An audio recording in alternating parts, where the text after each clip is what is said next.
Welcome, fellow film enthusiasts, to a brand new episode of The Director's Viewfinder. I'm your host, Derek Johnson, and I'm excited to take you on an extraordinary journey through the captivating world of filmmaking. As a seasoned filmmaker, producer, and director of photography, I worked on a wide range of projects, from indie gems to TV hits and a ton of commercials. In this podcast, we'll dive deep into the art and craft of filmmaking, pulling back the curtain on the magic that happens behind the camera. Here we are today on a new episode of The Director's Viewfinder, and I am with my longtime friend, Tatyana Gelfond. Wow, thanks for pronouncing that correctly. Was it right? Yeah, I'm impressed. Yeah, most people say Tatyana or something weird like that. I have no idea. It's like too many syllables. I've had to give myself my own nickname so in order people could pronounce my name. Yeah. Well, at least we're starting our conversation off right. Yes. So, Tatyana and I met, let's see, has it been more than 10 years? It's been like... yeah. I mean, I'm really... almost 20 years, right? More. I mean, I'm really bad at math, but I mean, I would say close to like maybe 26 years. Yeah, somewhere around the 20-ish years or so I've known you. So we'll leave it at that. Yeah, so we'll we leave it at that. Age ourselves more than we've already as have. We're counting our gray hairs, right? Hey, speak for yourself, man. So Tatyana and I had met in New York City, where we used to run around with a group of friends, and have always worked in the creative sector. Back then it was, for me, it was mostly still photography with a little bit of film. And what were you doing back then? Well, I just actually graduated film school. I did not know where I was going to move. It was going to either be New York or Los Angeles. I then, I guess, went to Europe for 3 months backpacking to find myself. Mostly met, a lot of kids from Europe, because a lot of kids from the US don't do that, but it's I guess like a standard thing when you're in Europe. When you get out of school, you backpack for a while and find yourself. Yeah, I did that too. Yeah. Oh, you did? Okay, good. Well, I did you and I. Yeah. 3 months in Europe and 3 months in India. Wow. Yeah, that's the only time you can tolerate traveling like that. Like sleeping on the floor is when you're in your 20s. But anyway, so I met my roommate in a hostel in Florence. And she's also, since I am a late riser, I will admit it. And she's the only other person who couldn't get out of bed either. So her and I became friends, or whatever, friends for 4 days while hanging out in Florence, and stayed in touch. And she pretty much opened the door for me to move to New York. She called me up. Her roommate was moving out, and she said, "I know you were struggling with where you wanted to go, and I have a room. So if you want it, it's yours." So after that, just pretty much every pathway opened, and I ended up in New York. And I'm getting to your question. And where were you living at the time before New York? Before New York, I was in the Bay Area. I was in the city for years, but then I ended up with my parents because I pretty much was going backpacking, didn't know what I was going to do. So I was with my parents for, I don't even know, 6 months maybe. Anyway, so so I have a film degree, and I moved to New York, and through connections in San Francisco, I got my first, the doors open, and I got a job working on set as a PA. So I kind of continued working as a PA on film, which was what I did. And then I also was really interested in styling. So I just started kind of networking. I don't even know how it happened. I don't remember. I just started doing it. I started styling and slowly put together a portfolio. And then I got into still life styling, and that's, I believe, where we met styling. Yeah. I was styling for Martha Stewart. and you were one of the photographers. So that's I think our meeting, but then we became friends, and I did editorial, I did so much stuff. And then the whole time doing film work, and then I got into props, and then I decided, I'm like, wait, why am I doing this? I'm really interested in wardrobe. So then I got into wardrobe, and somehow got my way into the Met Opera through begging, pleading. They got so sick of me calling the office all the time that the guy finally said, it was around Christmas, and he said, okay, I'll tell you what I will do for you. We are having our Christmas party.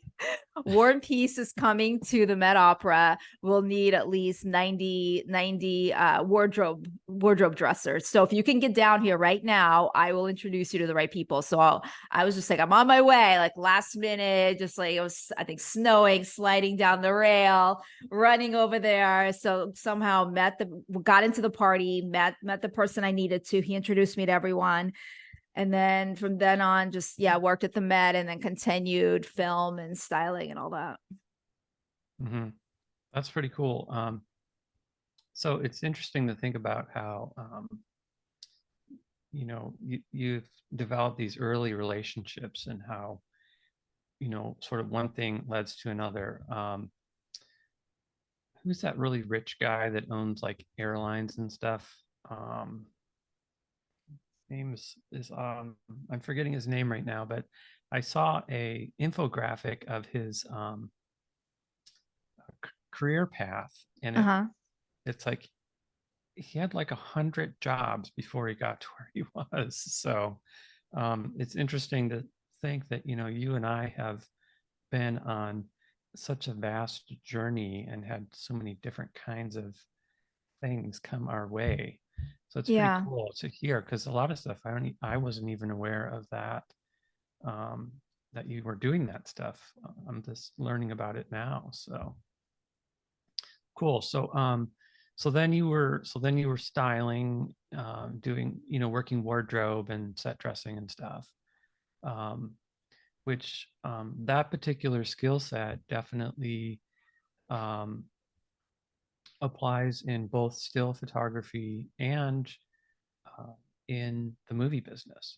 Right. Well, then At that point, I will also say that I lived in Williamsburg in Brooklyn, and I knew all these 52 guys. So in between all of that, I, befriended, and also, working on sets, befriended all these guys. There was going to be a strike, and they said, okay, call the office. They're taking anyone off the street. Call the union, say you know me. So then I got into doing our department set dressing work. So and I was eager to work. And then these guys, have been doing this. They're pretty much, I don't know, third generation. It's, their grandfathers did it, their fathers did it. So that was the only path they took. So I got into that. So I worked on some really huge movies. And I was the only one who actually really was excited to be there. So they kept, I was just day playing, but they kept bringing me back because I was like, I want to do it. I want to work. I want to do it. Yeah. And yeah. so that was really, really fun. Mhm. My first experience actually was in theater. Mm. Even before I lived in New York, I had theater was part of my college training as well. So I did a lot in the theater before consciously making the decision to move into still photography, and then, of course, movie making now. So What did it's you do in theater? I worked primarily on lighting and set design. Oh, nice. Yeah. I So love it. I've tried my hand at theater. I love going to plays. Something's like, I don't know. It's like dark and depressing back there.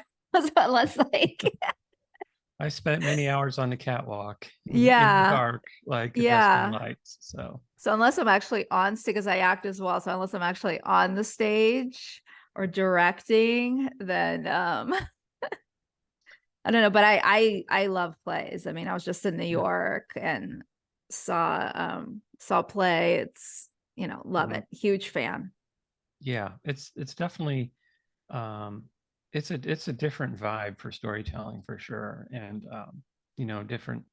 kinds of skills, but one of the things I'm doing nowadays is I'm doing a lot of gaffing on productions. In Right. fact, You're I telling just me. got hired to do a feature coming up next March as the gaffer. This is a funny story. I got this idea to make these videos when I was in the bathtub. These short form videos or and it's called Dude, What's in Your Trunk. So where I go around videotaping what's in people's trunk and interviewing them. I'm like, wouldn't this be funny? And then, but I didn't hire a professional crew of any kind. So I had my friend film it with a cell phone who has no film experience whatsoever. And it was just and it was a train wreck. And every person that I know, they looked at, they're like, "Well, this is a great idea." And even a friend that worked in reality is like, "I would buy this. This is a great idea, but why the hell didn't you hire a DP?" They're like, "You could have gotten someone off of Facebook for nothing. Like, why did you?" Like, I don't know what I was thinking. And I'm like, this is so embarrassing. I have no excuse. But couldn't even get stuff in the frame. Like, it was so bad. Like, I'm like, I think when I was in film school, this didn't even happen. It was pretty funny. Yeah, it's funny who you run into nowadays when you're developing projects and stuff. All Yeah. different kinds of levels of experience. Yeah. True. Um, so yeah, so that was fast forward probably. You had then relocated to LA at that point, right? So, Yes, many years now. Time flies really, really, really fast, it seems like, and more so in Los Angeles because we don't have those heavy seasons. It's, mild weather changes, but it's like you can get lost.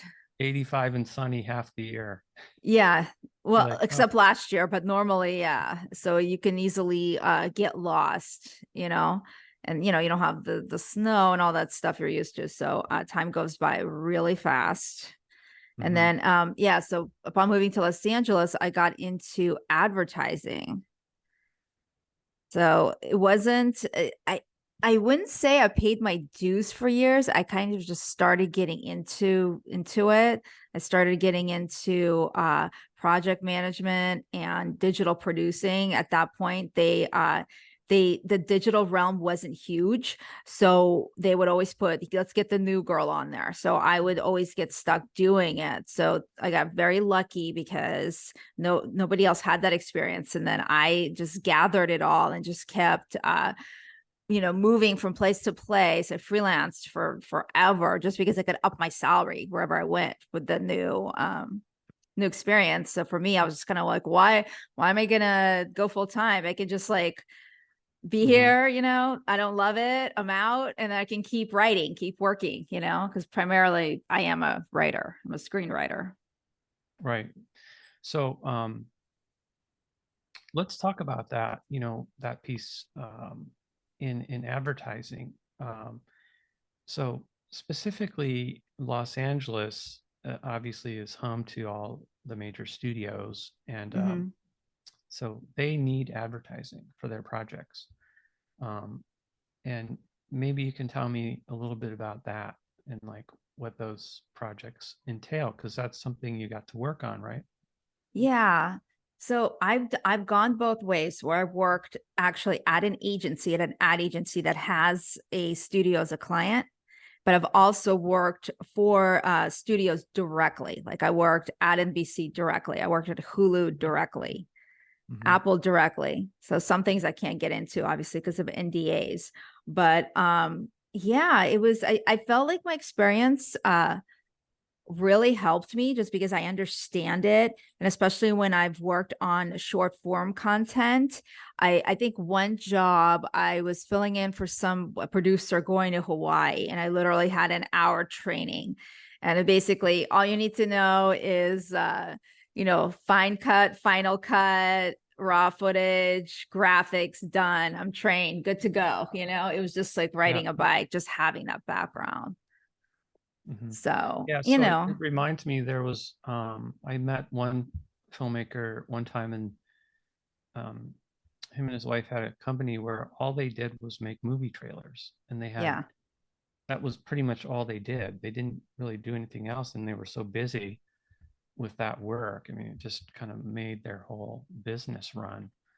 Yeah, but it's tricky when you're an artist though, just because you have to find that work-life balance, and it can be really difficult. I mean, I have met people in the past, Sundance directors that have done what I do, basically stayed in, the advertising world. Then they force themselves after work, they will work on their project until midnight, then get up and do it again. It is very hard, just putting in it, 8-10 hour day. You want to relax, and then these guys just keep it going. And this last position I had, I was doing the same thing. I'm forcing myself to at least do an hour, but it's hard. It's hard. You need to make money. And if you're not making money in film, you have to do what you have to do. But on the other case, if you are even working in film and you are a writer, being on set, I mean, sometimes they could be 15 hours a day. It's very hard to write after that.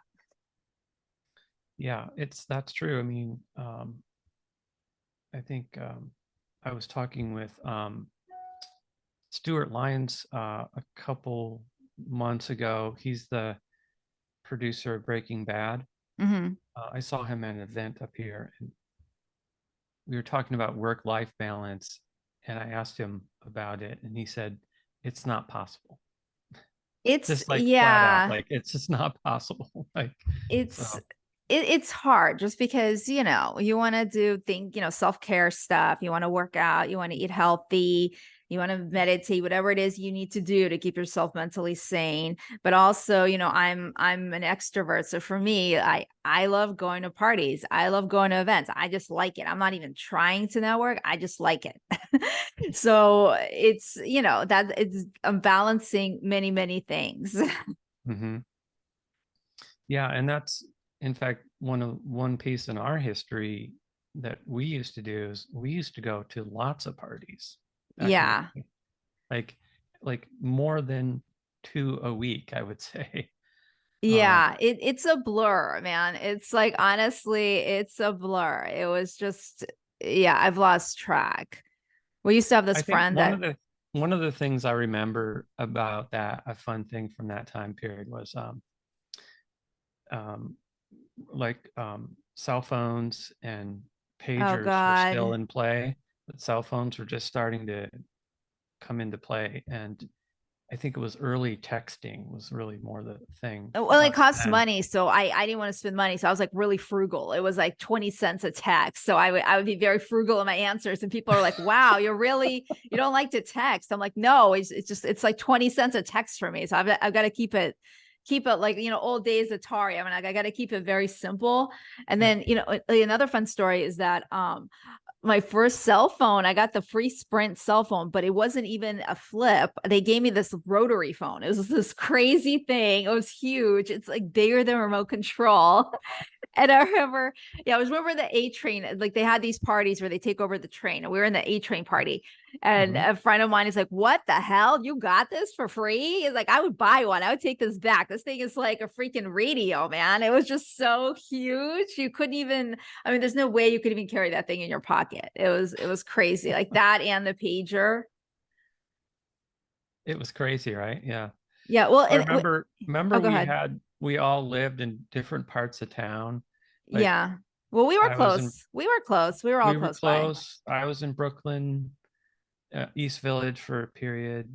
Let's see, I had a friend uptown. We had friends over in Queens, and everybody. It seemed like everybody would start out at a different party, Yeah. and we would communicate from the party and say, "It's live. Come, you should get over here. Come to this one." So usually by about maybe 1 a.m., our group would find each other at the best place that was like the most happening thing. Yeah.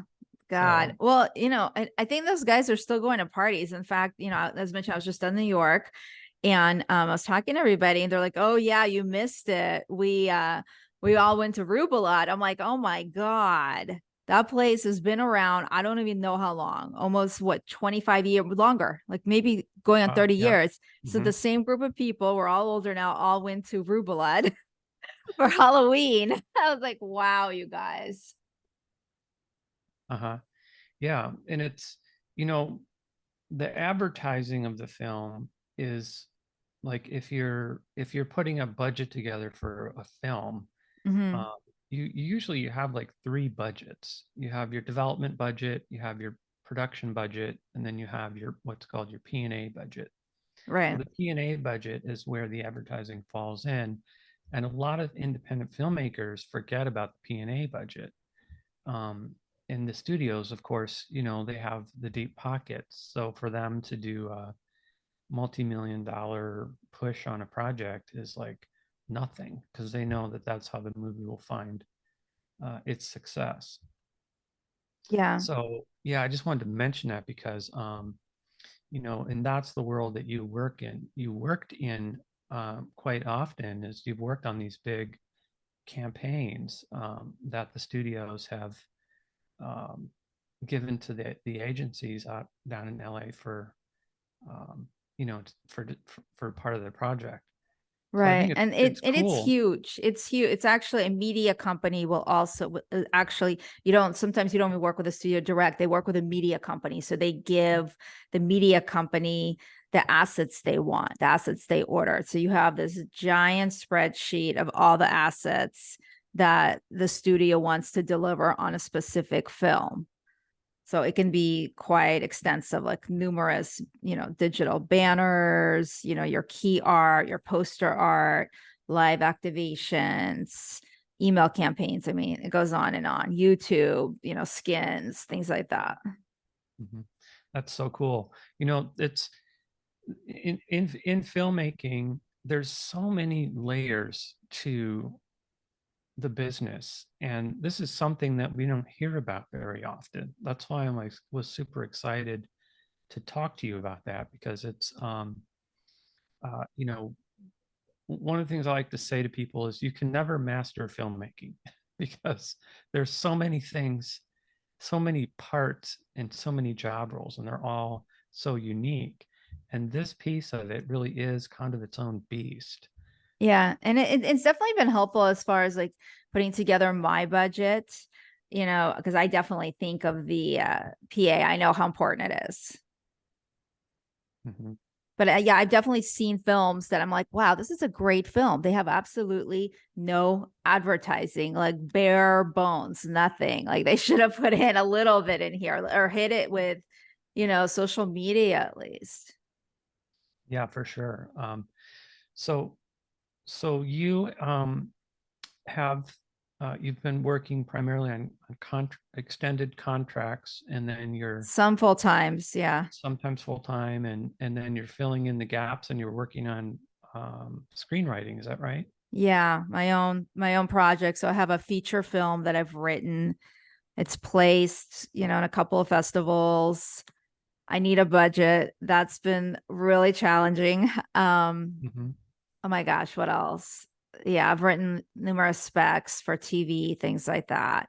But again, it is so hard. It is hard. It's very hard just having that, moment to shine just because you need the money or you go guerrilla.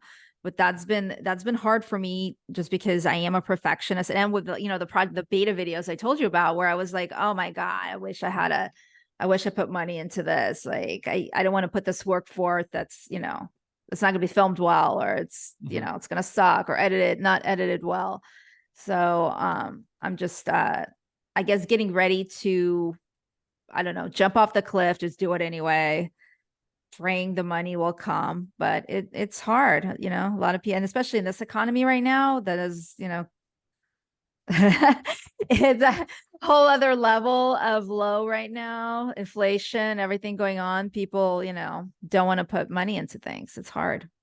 Yeah, it's true. I mean, it's a strange time, and um, trying to find time for the work that kind of heart and soul work that really fills you up. There's just never enough time for it, and very Yeah. few people in the world can do that as their full-time deal. Even people that like in our market, you know, there are people that work full-time in their role in film, like me, for instance, but I do a lot of stuff that I don't particularly care to do. I mean, it's like, Yeah. oh, another corporate video, so much fun. So it's like, You know, you got to have those survival jobs and things that, Yeah. um, And we'll also be able to get along with other people, because I think for me, I think for advertising, it's a lot of it is a people business, and it's really hard because you have really, really, really intense personalities that you have to coordinate. And that's mhm. my jobs. I coordinate a lot of people. So having that skill set, whereas, I will say in film, it's it's not even a job. It's fun. Like I love it. I love camaraderie between the different departments. I love the lunch. I love all of it. I mean, I've made friends I've had for, I don't know, decades now, just being on set. So it's definitely a hard balance, just kind of yeah, your day job and your passion job. Mhm. Or for me, as mentioned, or or I say like, okay, I'm going 100% back into film, but that's, we're talking 16-hour days sometimes. Yeah, that's true. If you work in production, it can be 16 or more sometimes. Yeah, it's true. I've been Yeah. there. I mean, it's really fun, but it is, if you are doing other things, it's hard. Yeah, I know. I mean, I just came off a feature as the DP, and the location we were shooting in was about like almost an hour drive.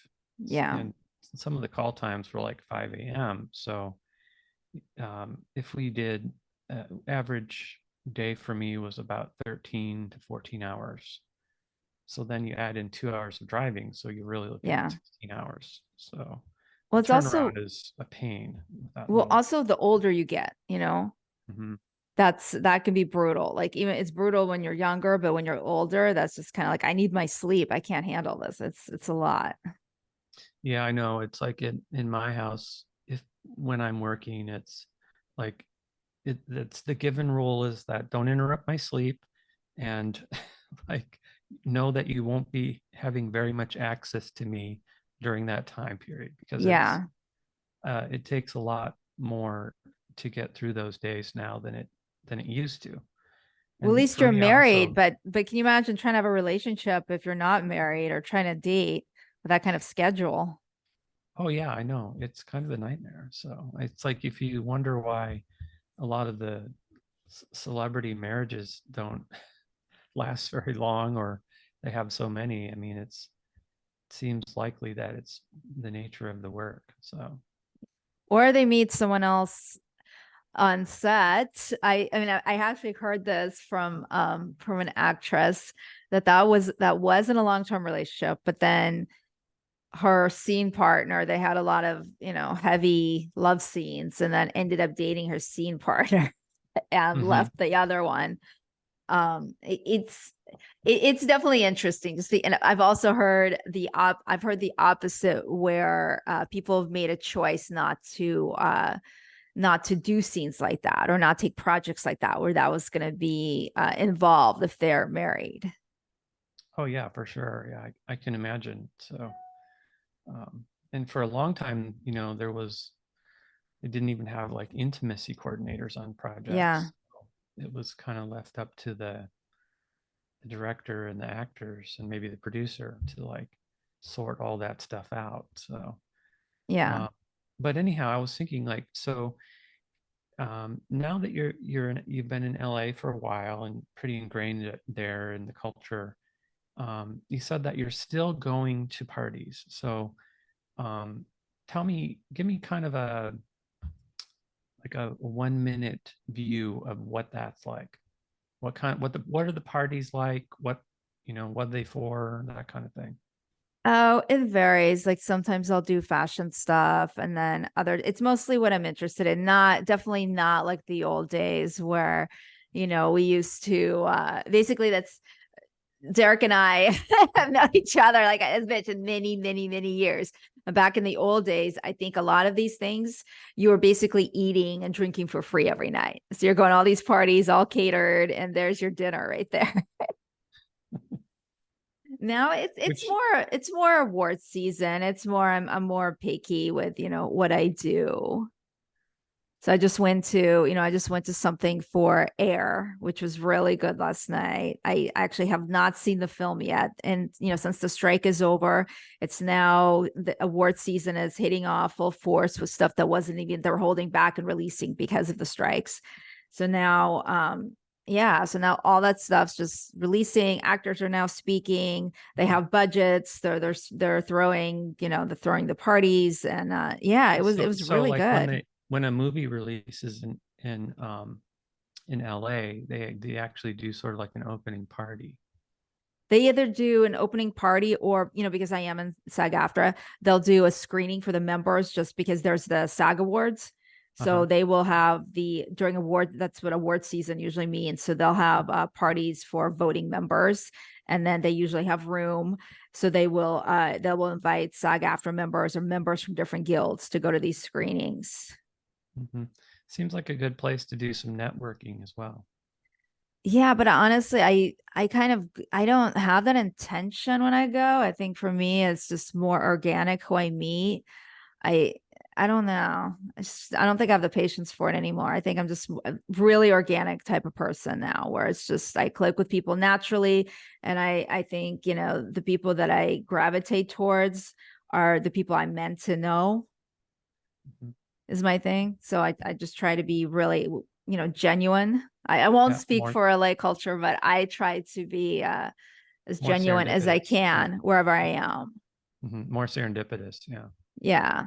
Yeah, Well, that's and cool. just like, yeah, and I just think, your biggest judge is yourself. And I want to be proud of who I am. So it's staying in that positive energy, which can be challenging in these times and everything going on. So I was wanted to ask you, okay, so one of the things that's really interesting about writing is to write from your own experience. And um, I do a little writing myself, and I can remember all the way back to college when my writing teacher, we had several discussions in classes just about like, you write about from your own experience in your own culture.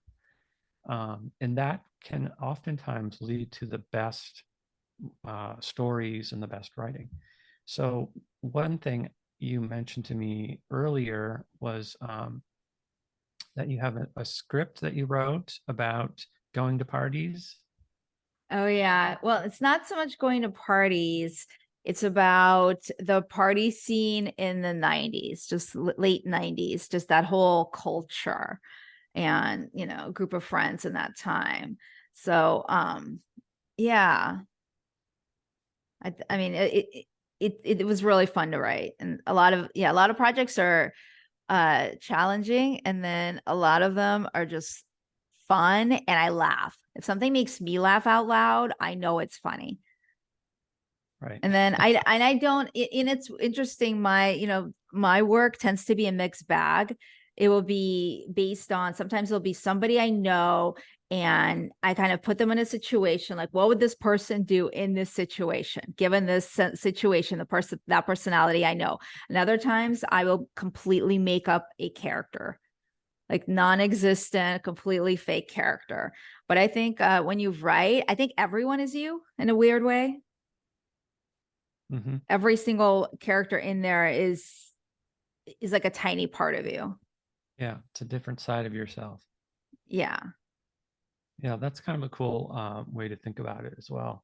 Yeah, but I have Um, only, I have only, as far as screenwriting, worked on passion projects. I haven't. I think one time I was hired, and I sold a short, but majority of the time it has been passion projects, just because, it's fun. It's fun to do that. It's an mhm. escape. Yeah, it definitely is.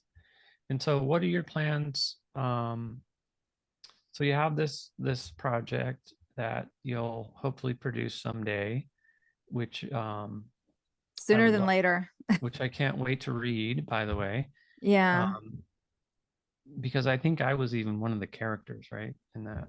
You're not in it yet because I only wrote the pilot.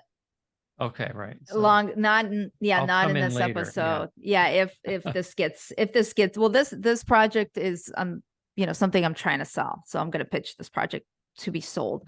But, projects I am producing is a short film I've written and a feature that I've written called Tweaker, which is about love addiction and drug addiction. It's pretty dark, but I mean, like, it's a dramedy.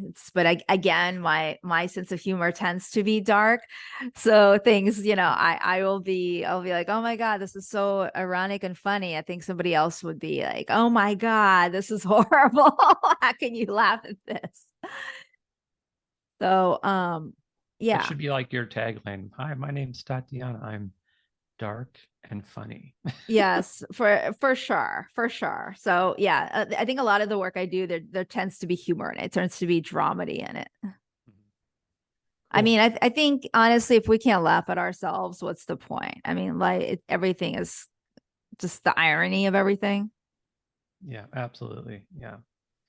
So cool. So right now you are between contracts and Yes, looking for my next looking for your my next next thing. my next gig. I just got off of I won't mention the company, but they do baby products. It was And an intense work environment. yeah. And then Uh, so in the meantime, you've got a short that you're looking to produce. yes, a feature, and then I'm gonna start shopping my other projects around now that Yeah. the writer strike is over, actor strike is over. I feel like the doors are opening again. I feel like during the strikes, just a lot of things I would read online where they pretty much weren't, nothing was being touched, nothing was even being read, really. Yeah, it was like a full because it was also the writer's strike. So Exactly. So it was a lot of places were like, we're not even, it's an 8 month yeah, delay right now. We're not even reading full on projects. closure. Yeah. I Yeah. mean, from all sides. Yeah, I got that too. So Yeah.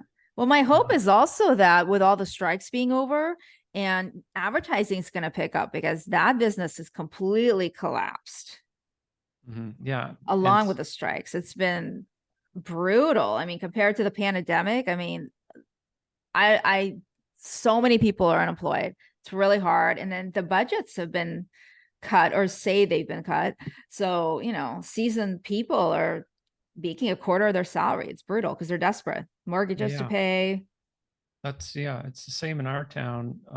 Advertising like commercials and stuff where we have a fairly vibrant scene here Mm-hmm. in that part of filmmaking. I only worked on one commercial all year, and the only reason that that commercial happened was because it was for the Seahawks, and they're not actors. Seattle Seahawks. I used to live in Blackhawk. Yeah. And the So, owner of that Seattle Seahawks owned Blackhawk. oh, cool.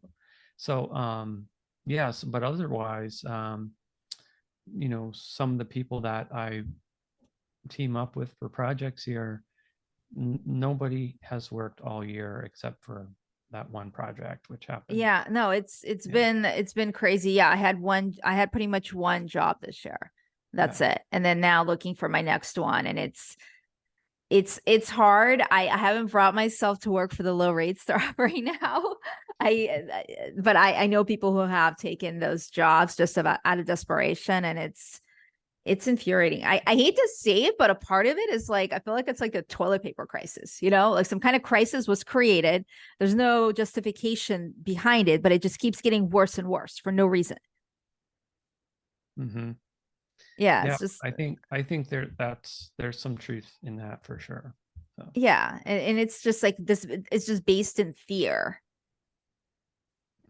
And it's like this cannonball of fear where they're like, yeah, we're not going to sell, so let's do these massive layoffs, and it's a cause and effect, then it causes something else to be affected, then rising prices. It's yeah, it's yeah, it's I a am praying strange. for better times. I'm praying Yeah. 2024 is a better year for everyone. Yeah, I think we're all kind of ready to shift into something more positive. So, um, Exactly. yeah, so I guess we should kind of wrap it up. And Yes. what can we expect to see from you in the next 6 months? It's great to be here, Derek. I love talking to you. I appreciate you having me on the podcast. Yeah, it's good. It's good to connect. I hope to come back. Well, let's say we'll do a follow-up in Yeah. maybe like 3 or 4 months and see what you're up to. And, Yeah, you for know, sure. and things, when things start to move, they usually move pretty fast. So if, It's true. if, It's funny. This is what's funny. It's like you will have nothing, nothing, nothing, right? You're desperate. You're like, oh God, I'll take anything. Then four opportunities will present themselves, and they're all very tough choices. You're gonna have to say no to somebody, and you're always like worried about, cutting ties with somebody, or someone's gonna get upset with you, losing a contact. It's always been like that for me. It's really weird. I don't know why. Where I'm like, oh, I don't know what to do. And you're taking a gamble, though. You're ultimately taking a gamble because we never know how something will pan out. yeah, that's absolutely true. In fact, that's kind of my situation right now. I've had a fairly steady year, but it just dropped off. And I'm like, sometimes I wake up and I'm like freaking out because I have literally nothing on the calendar. But I know that, after many decades of freelancing, it's like, you just have to be like, oh, well, it's actually a good time to take a break. You did it. Once again, you made it to the end of the podcast. I'm so glad you're here. It's been really great having you listening to us, and I wanted to offer one thing to you. I would love to invite you to an upcoming screening of Seward, which we will be doing in Seattle, as well as another film that was shot in the same building for Vanishing Seattle. So we are going to have a wonderful screening event, and all you have to do is sign up to my email list, and you will get an invite. I look forward to hearing from you, and I'll see you next week on the Director's Viewfinder.